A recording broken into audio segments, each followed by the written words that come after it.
முதல் வாசகம். தொடக்க நூலிலிருந்து வாசகம். அந்நாட்களில் அபிராமின் மனைவி சாராய்க்கு மகப்பேறு இல்லை. சாராய்க்கு ஆகார் என்ற எகிப்திய பணிப்பெண் ஒருத்தி இருந்தாள். சாராய் அபிராமிடம், ஆண்டவர் என்னை பிள்ளை பெறாதபடி செய்துவிட்டார். நீர் என் பணிப்பெண்ணிடம் உறவு கொள்ளும். ஒருவேளை அவள் எனக்காக பிள்ளை பெற்றுத்தரக்கூடும் என்றார்.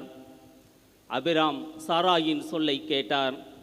அபிராம் கானான் நாட்டில் 10 ஆண்டுகள் வாழ்ந்த பின் அவர் மனைவி சாராய் எகிப்திய பணிப்பெண் ஆகாரை தம் கணவருக்கு மனைவியாக கொடுத்தார். அவர் ஆகாருடன் உறவு கொண்ட பின் அவள் கருவுற்றாள்.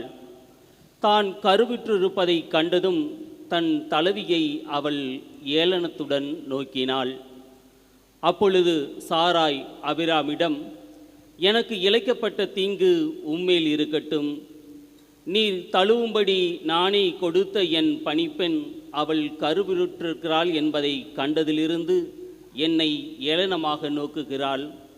ஆண்டவரே, எனக்கும் உமக்கும் நீதி வழங்கட்டும் என்றார். அபிராம் சாராயிடம், உன் பணிப்பெண் உன் அதிகாரத்தின் கீழ் இருக்கின்றாள். உனக்கு நல்லதாக படுவதை அவளுக்கு செய் என்றார். இதற்கு பின் சாராய் அவளை கொடுமைப்படுத்தினார். ஆகவே ஆகார் சாராயிடமிருந்து தப்பி ஓடினாள்.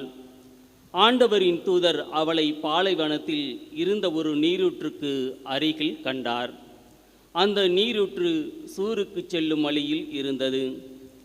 அவர் அவளை நோக்கி, சாராயின் பணிப்பெண் ஆகார், நீ எங்கிருந்து வருகின்றாய், எங்கே போகின்றாய் என்று கேட்டார்.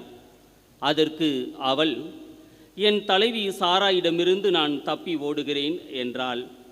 ஆண்டவரின் தூதர் அவளிடம், நீ உன் தலைவியிடம் திரும்பிச் சென்று அவளுக்கு பணிந்து நட என்றார்.